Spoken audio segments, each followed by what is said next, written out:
Hey bro, what are you doing? Hey, I was just trying to understand that how the brakes exactly do works in bikes.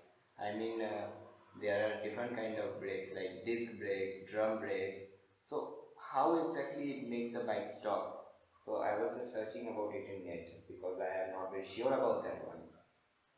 Well, all kind of brakes works on the principle of friction. May it be a disc, may it be a drum, may it be a bike or a car. Every brake works on the principle of friction. So what happens exactly is when you pull the brake lever, the brake mechanism will exert a pressure on your wheel. It will exert a force on your wheel which will convert into frictional force and finally let your vehicle deaccelerate and stop after that. So you got it? Um, Not exactly. Okay, let me explain.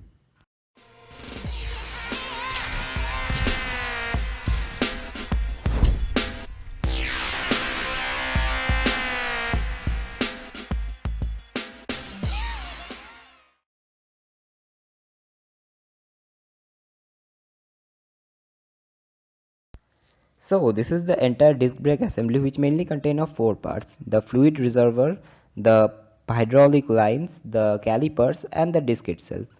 So once you pull the brake rod or the brake lever, the piston here will force the liquid from the reservoir through the hydraulic lines, and the fluid will start exerting a pressure in the brake calipers right here. So once the pressure is applied through the liquid in both the sides of the calipers, it will start exerting pressure on the disc, thus creating a frictional force.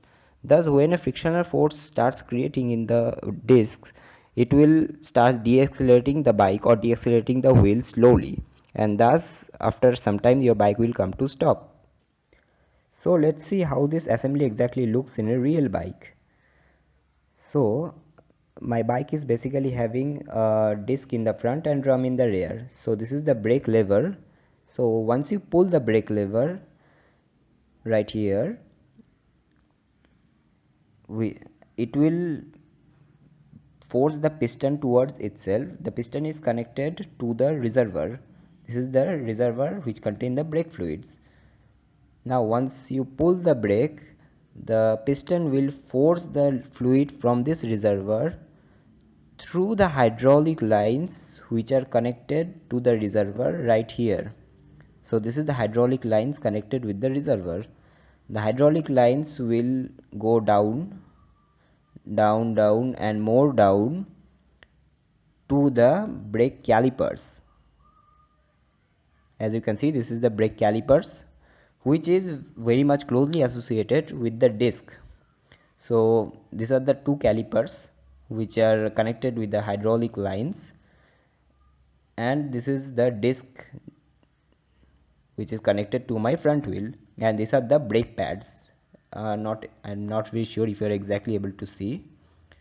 The brake pads is just inside these calipers and very much closely associated with the disc right here. So if you see the disc very closely, you can see the shiny surface above, in the top of the disc, and the bloody surface which is inside the disc. Now the shiny surface is basically associated with the brake pads. This is the place where the brake pads will exert a pressure or the frictional force, which will basically let the bike stop.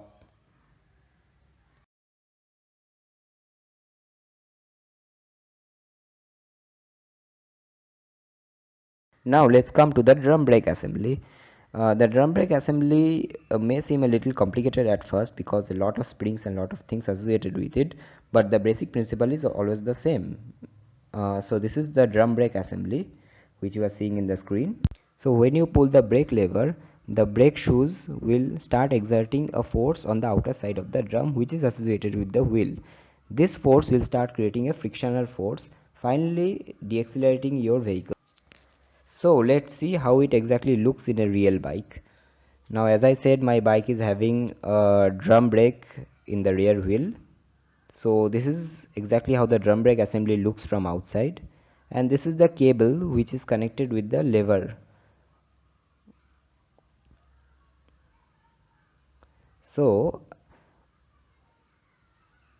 once you pull the lever, this is the rear brake lever. Once you pull the rear brake lever, it will start pushing the drum brake through a pair of springs associated with it. So this is the adjuster of the brake right here, and this adjuster will start giving pressure on the springs which is inside the drum.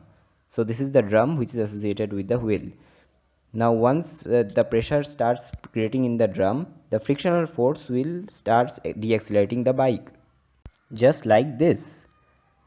And this frictional force which is created here will finally let your bike to deaccelerate. So I think you got a pretty rough idea on how this brakes exactly works in bikes or in cars, because both of them have the same mechanism of doing things. And so guys, if you do like my video, don't forget to like and subscribe to my channel, because guys, if you do subscribe, it means a lot to me, it motivates me a lot. So guys, please do subscribe and stay tuned for the next videos. Thank you.